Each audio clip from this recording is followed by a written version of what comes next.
Bueno, pues este libro que tengo en mis manos, Antonio Brea Pérez, se llama Mi vivencia en el Sáhara y tiene un hermano mayor por edad y menor por contenido, ¿no? Porque esto es una ampliación de un libro anterior y que, bueno, estamos presentando prácticamente en exclusiva, porque todavía no se ha presentado el libro. Exactamente. El libro lo pienso presentar en el centro de congreso. Cuando haya un hueco, pues ya me avisará el señor que está allí para presentarlo allí. ¿Eh? Y pues será posiblemente a principios de febrero, muy pronto, desde luego. Ujú. Bueno, el libro ya está físicamente, lo tengo yo en mis manos, Mi vivencia en el Sáhara. ¿Qué cuenta este libro?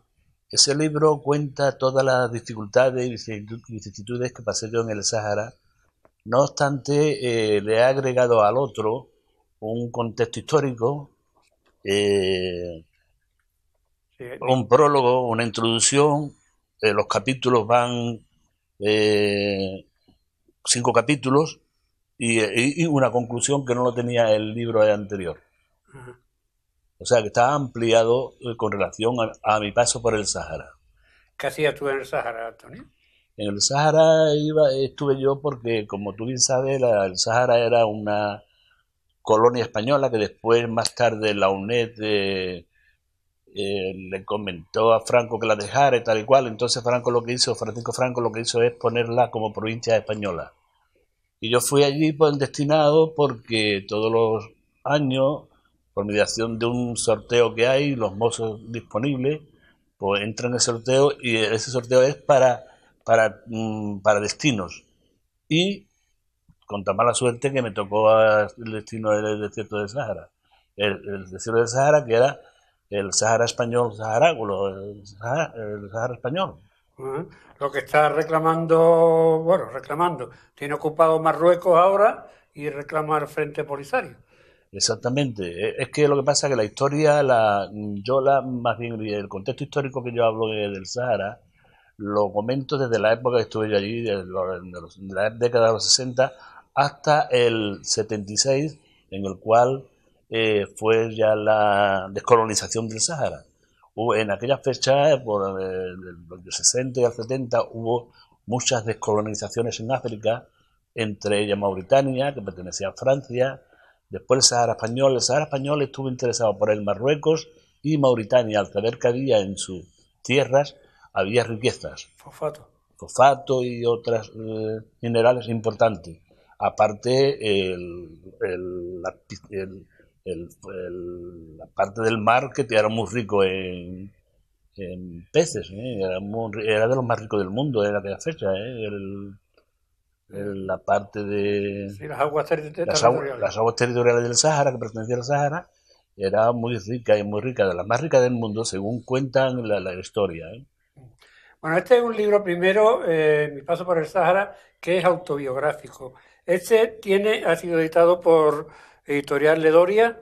Eh, este tiene una ventaja de que prácticamente se condensa este libro, pero ya tiene el contexto en el que se mueve. O sea que ya no solamente es la biografía de Antonio Berea Pérez en el Sáhara, sino que puede conocer todo aquel territorio a través de las narraciones. Claro, lo que pasa es que yo he agregado ahí cosas interesantes para mí porque lo veía oportuno de hablar un poco de la geografía, de la política, de la sociedad saharaui, cómo se desenvolvía el Sahara en aquella fecha y, y como he comentado antes, la colonización, descolonizaciones y todo referente a cómo vivían los saharauis en aquella época que yo estuve allí en el Sahara. Lo he ampliado el contexto histórico hasta llegar a, como he dicho antes, a descolonización, que fue en el 1976, fecha en que oficialmente los saharauis se hicieron dueños del territorio suyo, que era suyo, evidentemente. No obstante, como tú bien sabes, la historia nos demuestra que todavía el Sahara sigue pasando muchas dificultades y vicisitudes, en las cuales no la narro yo en el libro porque no era mi época en la que yo estuve allí. Uh-huh. Una de las cosas que llama la atención del libro y que lo podían leer, pues la gente que está ahora en las Fuerzas Armadas, que hay un régimen distinto, no es la mili obligatoria de antes, que te mandaban a donde te tocaba, salvo que tuviera un Claro, enchufe, claro. claro, y en caso de no ir, te tomaban preceptor y tenía sus consecuencias, consecuencias Sí. graves, Mm. consecuencias graves. Pero ¿cómo se vivía como soldado en el Sahara? ¿Cómo se vivía? Pues el día a día del Sahara era un infierno. Te levantaba temprano y ya al levantarte te cogía el pico y la pala y te ponía a hacer pozos de tiradores, trincheras, adobes. Adobes son una especie de ladrillo, como tú bien sabes, que están forrados con un poco de hierba, tal y cual, y con la temperatura del mismo Sahara se cocían solos, ¿no? Ajá. Y entonces pues eso servía para construcción, los adobes.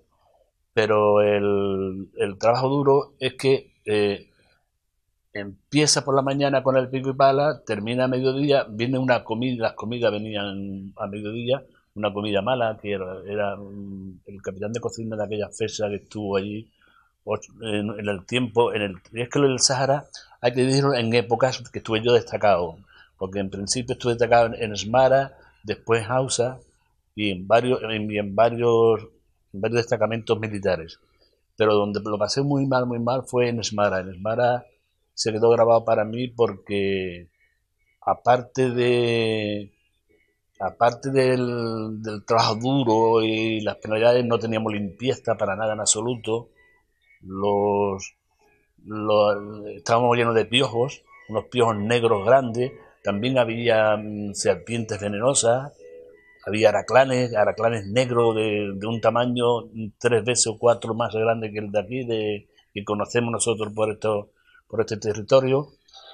Y, y la misma camisa que y el pantalón corto que yo me puse el primer día que entré en el Sahara, terminé mis 400 días que estuve allí, terminé con el mismo pantalón y la misma camisa.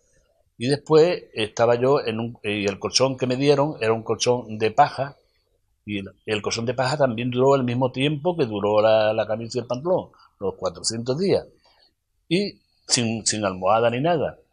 ¿Y qué ocurrió? Que a mí se me escorchó a mí la parte delantera del colchón y tuve que hacerle un nudo y quedarme con medio colchón, y así pasé yo Ajá. los 8 meses eso que estuve no, los 8 meses no, todo el periodo, porque después cuando nos trasladamos a Hausa también llevaba yo ese colchón y llevaba y los piojos, ya te comentaba lo de los piojos, pero es que yo no sabía que esos piojos tan grandes existían.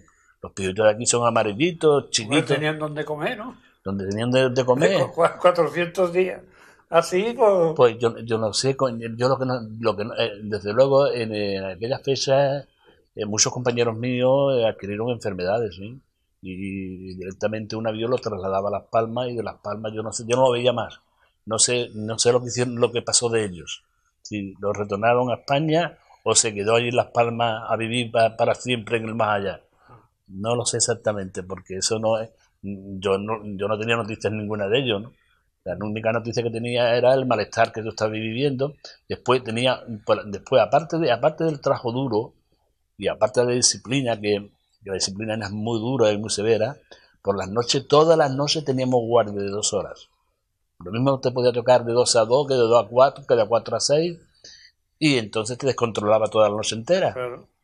Ni dormía, ni La comía, mejor era la primera y la última. la primera y la última, ni dormía, ni comía, ni bebía, y el agua era una cosa importante porque el pozo de agua que teníamos nosotros estaba a 3 o 4 kilómetros de donde estábamos nosotros ubicados, y teníamos que ir por la cantimplora, y con una cantimplora que tendría un litro y medio más o menos, y, y volver de cuando en cuando, y además estaba vigilado por nosotros mismos, estaba vigilado el pozo con, con los mismos soldados de nuestro regimiento, vamos. Ujú.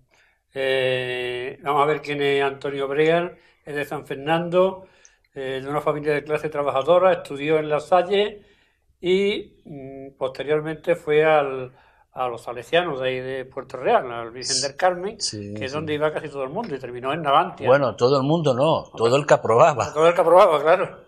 porque eso era como unas oposiciones, en Sí. aquella fecha eran unas oposiciones.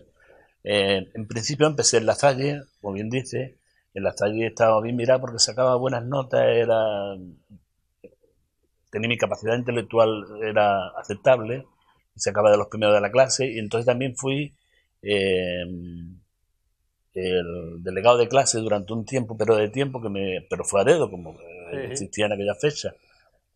Pero me cayó una responsabilidad a un niño de 11 o 12 años, me cayó una responsabilidad que el hermano, por ejemplo, porque estaba regentado el colegio por el hermano de La Salle, como tú bien has dicho, pero tenía yo que hacer frente a un aula de 50 y tantos alumnos. Y yo tenía un cuaderno de malas notas y entonces tenía que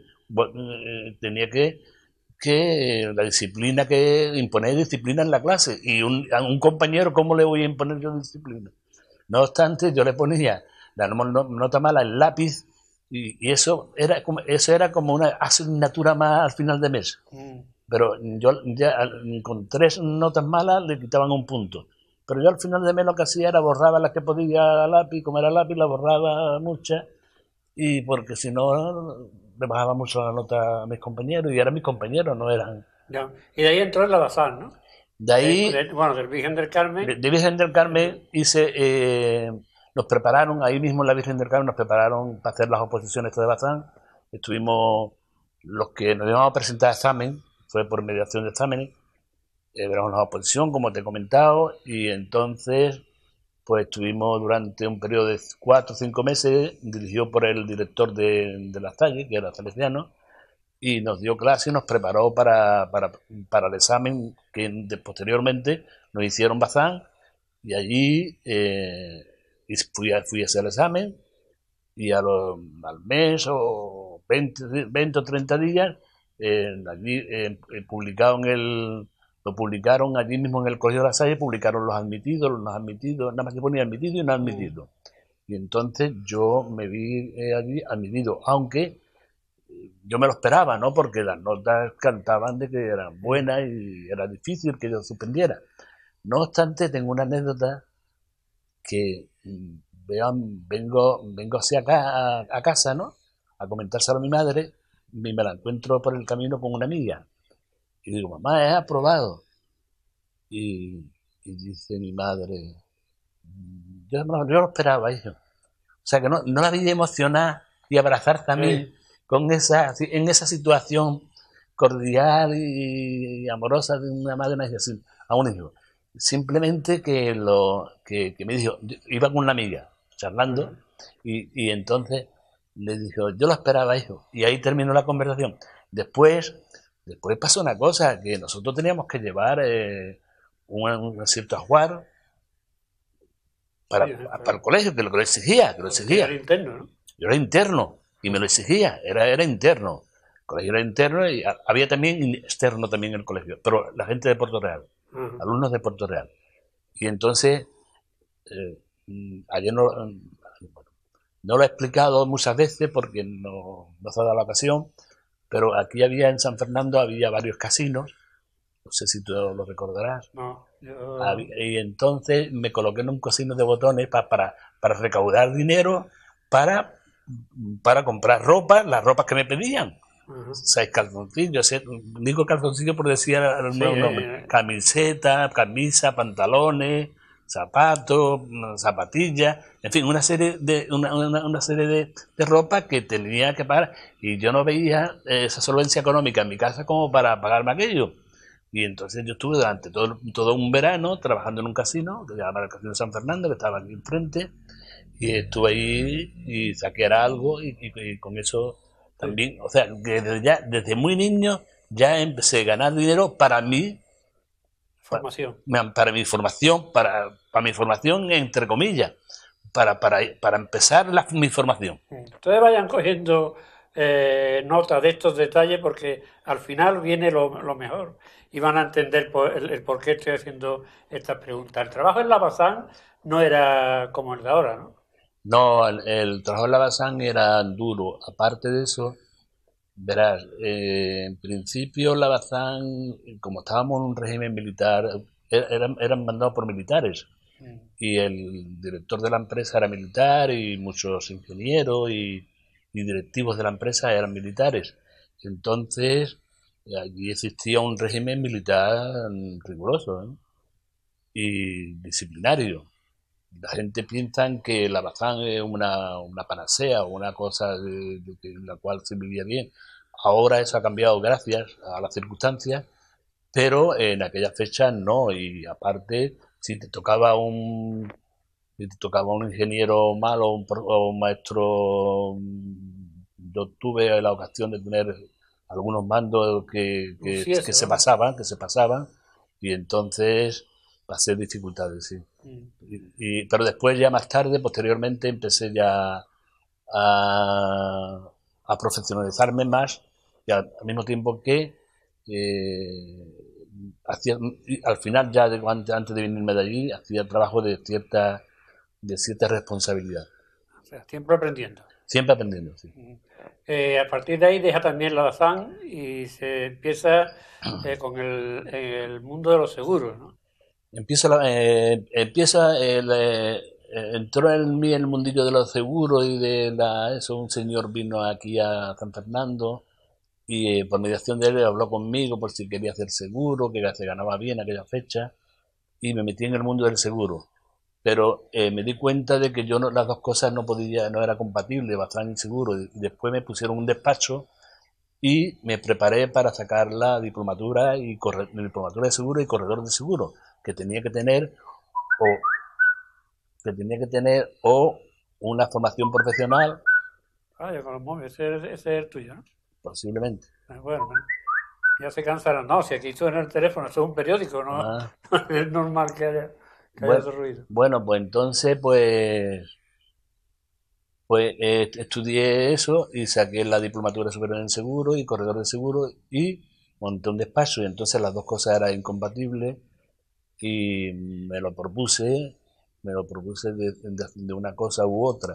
Aproveché la ocasión que hubo una reestructuración naval en Bazán, y me vine más o menos en el año 1986, una cosa así. Y Ajá. ahí empecé ya mi andadura en el seguro. Sí, esa fue la reconversión del 85. Sí, Fue la dura, la que se exactamente, armó en exactamente. Puerto Real, Sí, sí, la más dura que hubo en los astilleros. sí, sí.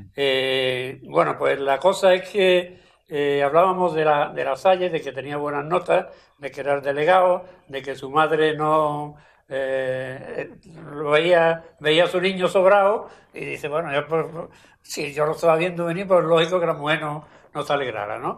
Y es Sí. que Antonio siempre ha creído que la vida no le había dado la oportunidad que él realmente quería por su inteligencia y por su inteligencia y su trabajo, como demuestran las buenas notas de la Salle. Y cuando se jubila, pues no se le ocurre otra cosa que irse a la universidad y estudiar filosofía y letras. Sí, pasaba lo siguiente. Yo sacaba buenas notas como te comento, que en aquella época los que iban a la universidad eran los hijos de papá, no iba, y mi padre era fontanero, como te comento, y entonces yo no tenía opciones ninguna de ir a una universidad, ni mucho menos. Pero de todas formas, la otra era una segunda opción, pero para trabajar manualmente, no era como un licenciado o Era una como, formación profesional, vamos. era una formación profesional. La formación profesional era bastante de una formación buena, de un contexto de una formación en condiciones. Salíamos preparados de allí, del instituto este, y y, y entonces es que precisamente en mi pupitre había un compañero que era de buena familia y algunos no fueron a Puerto Real, y claro, fueron a la universidad y sacaron su carrera y después tuvieron otras colocaciones, otros trabajos distintos al mío, no colocaciones, trabajos. Yo en la Bazán pues lo ganaba bien, también he hecho muchas horas extraordinarias y también te obligaban algunas veces a echar hasta de noche y de noche y el día continuo, y eso es muy duro, ¿eh? En aquella fecha el trabajo hoy día está más regulado y el trabajador no puede estar más horas de las normales. Sindicalmente en el Estatuto del Trabajador viene que tiene que descansar tantas horas, tal y cual. A veces se cumple, a veces no se cumple, Sí. como pasa en otros gremios, ¿no? Como tú sabes. Aquí no había defensor del soldado y en Bazán no había sindicato como ahora, ¿no? Estaba el sindicato vertical. La Bazán estuvo en el sindicato vertical, aunque yo conocí después el sindicato ya democrático, ¿no? Se dio un avance fuerte, ¿no? Porque Sí. yo también fui en unas elecciones, fui yo para delegado sindical, pero no salí. Y aparte, pero yo también he hecho mis pinitos sindicales, ¿no? También. Sí. No te falta un detalle. Eh, Digo yo, cuando llegaste a la universidad con tu edad y ve tantos chavalillos por allí, ¿qué se siente? Verás, como yo tenía una meta, yo no veía obstáculos. Cuando se tiene una meta, una ilusión y empieza uno a decir, oye, yo tengo que ir a la universidad. Y me llamó la atención la Facultad de Filosofía y Letras, ¿no? En la cual se podía estudiar, casi todos los que estudiamos allí estudiamos casi lo mismo, porque habían asignaturas troncales, obligatorias y optativas. Y el cómputo total de los 300 créditos, pues en realidad era licenciado en filosofía y letras, cada uno se especializó en una cosa. Yo también especialicé en humanidades que viene muy bien a mi persona, a mi forma de ser, humanidades, porque hay muchos humanistas, como después te comentaré acerca de la psicología, ¿no? Hay muchos humanistas que son psicólogos, que son psicoanalistas y que es vinculante una cosa en paralelo con la otra, ¿sí? Precisamente en Sevilla hay una sede donde se da clase a los psicoanalistas, que puede ser psicólogo, o puede ser humanista, o puede ser licenciado en otra. Sí, están los 2 años primero y luego los siguientes son de... No son años, si son periodos de tiempo en el cual te hacen una formación y puedes ejercer como psicoanalista, vamos. Psicoanalista clínico, ¿eh? Ya, no ejercido. ¿Qué especialidad hiciste? Yo, la especialidad que yo he hecho es humanidades. Pero ya no ejerce, ¿no? Porque ya con la que No, exactamente. Yo estuve en contacto con el profesor, el director de una academia de psicoanalistas en Sevilla, que tengo amistad con él, y precisamente en mi libro lo pongo como agradecimiento de las charlas que yo he tenido con él en varias ocasiones y tal y cual. Y me dijo, Antonio, es que ya la edad no es para ejercer, porque el psicoanálisis es un periodo de tiempo largo, es un proceso largo de tiempo en el cual hay que matizar mucho al paciente para quitarle los traumas que tiene, etcétera, etcétera. Sí. ¿No te echaban una manita a los profesores por este hombre mayor, vamos a darle... Eso es una equivocación, me está hiriendo mi sensibilidad. No, porque sé lo que me va a decir y conozco el tema. No, porque resulta que eso se lo tenía ganado a pulso todo, ¿eh? Yo tuve mis más y mis menos con algunos profesores, igual pasa en todas partes. No vayamos a creer que todo era cómodo, un camino de rosa. No. Hay profesores que intentaron de meterme por el camino y el 5 lo conseguía a lo justo. También tuve no la suerte, la capacidad de traerme para acá una matrícula de honor. La matrícula de honor en árabe contemporáneo, la cual saqué un 10 y y el profesor optó por darme a mí la matrícula de honor. De vuelta al Sahara, al árabe, venga. Así, la matrícula de honor.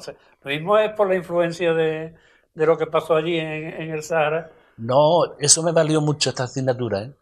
Sí, porque, verá, este profesor le caí bien y al mismo tiempo, cuando él daba la clase, era un profesor muy listo sabía varios idiomas y además admitía a los alumnos que hiciera el examen en inglés, en francés, en árabe. O sea, que un hombre de mucho contenido intelectual. Y entonces, cada vez que hablaba, se dirigía a mí, me hablaba a mí, y yo me sentía allí como en mi casa, vamos, hablaba y como yo me desenvolvía en el terreno aquel y me gustaba la asignatura, pues llegué a conseguir el... Y encima tiene un buen profesor, que eso es una cosa que se transmite. Pues, claro, él me transmitía cosas muy positivas, sí.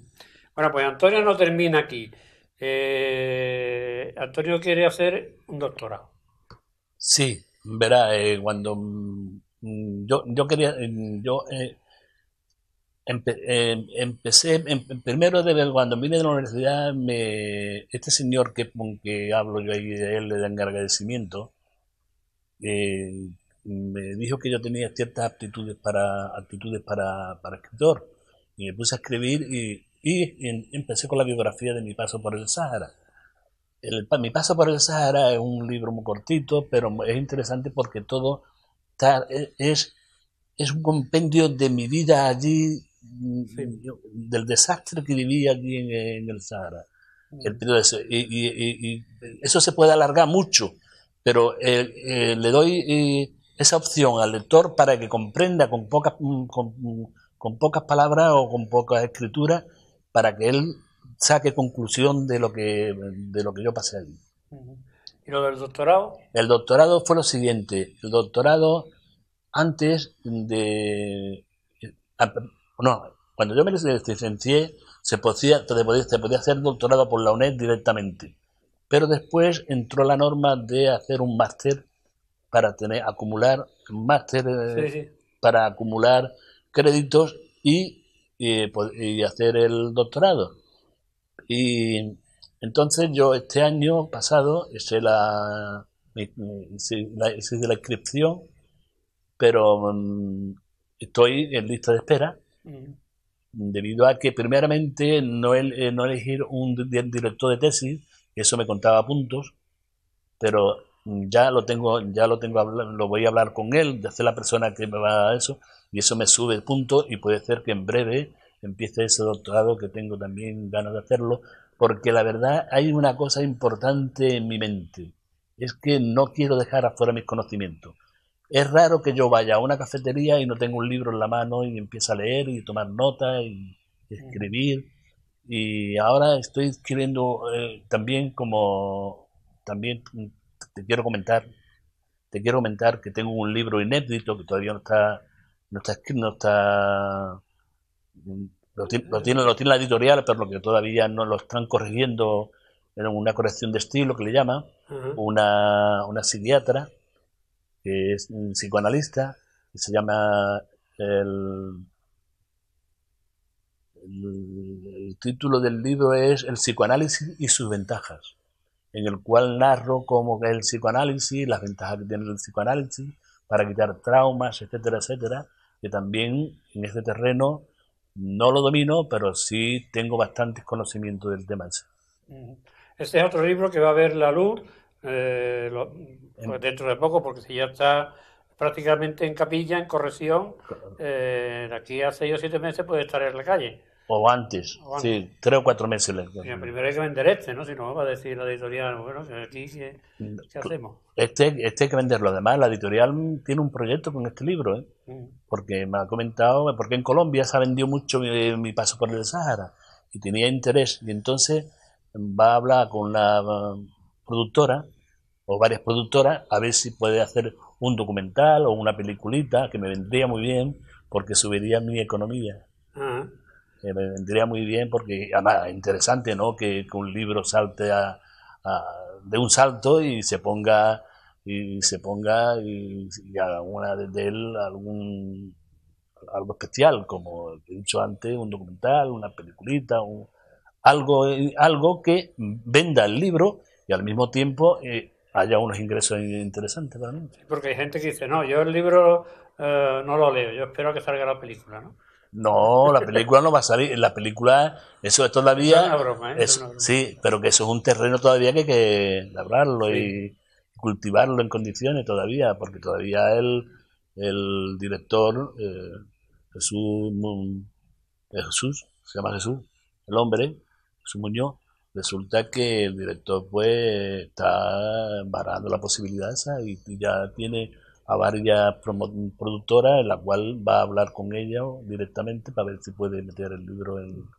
Pues muy bien, en menos de media hora hemos resumido algo muy importante. Primero, que hay un libro que se va a presentar en el mes de febrero, que es Mi vivencia en el Sáhara, que coge mucho de los sufrimientos que pasaban las Fuerzas Armadas entonces en la mili cuando te tocaba un destino como este, ¿no?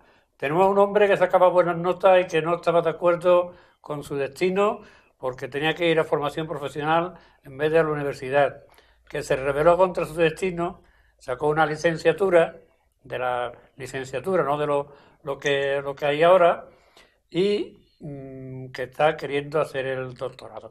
Eso es algo así como darle una bofetada a la vida, ¿no? No me lo diste, pero lo voy a conseguir yo. Sí, eso es como reivindicándome yo mismo ante mí y la sociedad de la época que me tocó vivir, diciéndole que yo valía para algo más. No obstante, no es una obsesión la que tengo por el aprendizaje, es que un instinto de tener conocimiento día a día. Yo no veo en la televisión cosas que a mí no me interesen, yo grabo programas culturales y mi casa está llena de libros y siempre tengo uno. Últimamente he leído libros como de Slava Galán, Los años del miedo, que son importantes, que está relacionado con la posguerra española, en la cual me gustaría hacer un libro de ese camino, de esa trayectoria, porque yo lo he vivido. Yo lo he vivido y al mismo tiempo coincidió con la Segunda Guerra Mundial, lo que pasó en la época de Francisco Franco. No voy a mencionar, la guerra la voy a dejar aparte porque yo no viví la guerra civil. Yo viví después la posguerra, que no se sabe si fue peor, la guerra o la posguerra. Porque la posguerra hubo mucha miseria, hambre, disciplina. Y muertos también. Muertos en la cárcel, muertos en la calle, muertos en fin, que era una cosa que fue cruel. Pues Antonio, muchas gracias por venir, por presentarnos este libro. Para nosotros es un orgullo tener a una persona con esa ansia de superación que tú tienes y que además no solamente que con ansia de superación, sino que lo ha superado. Y estoy seguro de que pronto tendrá ese doctorado que quiere. Sí, va a ser difícil porque el doctorado... Fácil no es. No, va a ser difícil, me refiero porque hay que tener unos ciertos puntos para acceder a él. No por eso. O de todas formas, si tengo que hacer un máster, lo haría. Pero es que el máster lo han puesto ahí por medio porque el máster vale muy caro, ¿eh? Claro. Y te lo tienes que pagar. El máster ronda por los 2.000 euros, 1.800, 2.000 euros. Sí, y entonces hay que buscarle o una beca y no he comentado una cosa antes, y si no te importa, antes de terminar la charla, quiero decirte que estuve a punto de ir de Erasmus a Rotterdam. No me digas, eso sí que hubiera sido ya un pelotazo, ¿eh? Sí, lo tuve en mis manos, pero no sé qué pasó, que a última hora no es que yo me viniera atrás, sino que ya aquello me venía un poco grande para la edad que tenía, pero porque, verás, yo había echado ya toda documentación para irme y me iba a ir, y algunas pandillas de allí holandesas me mandaron cartas para organizarnos, para hacer fiestas, viajes, tal y cual, y claro, este señor que hizo que me ayudó a hacer la inscripción mía, el que lleva el tema de los Erasmus, puso un hombre de mediana edad, a lo mejor la cara no refleja la edad que tengo, pero no va en concordancia con esa juventud que me esperaba allí, ¿no? Sí.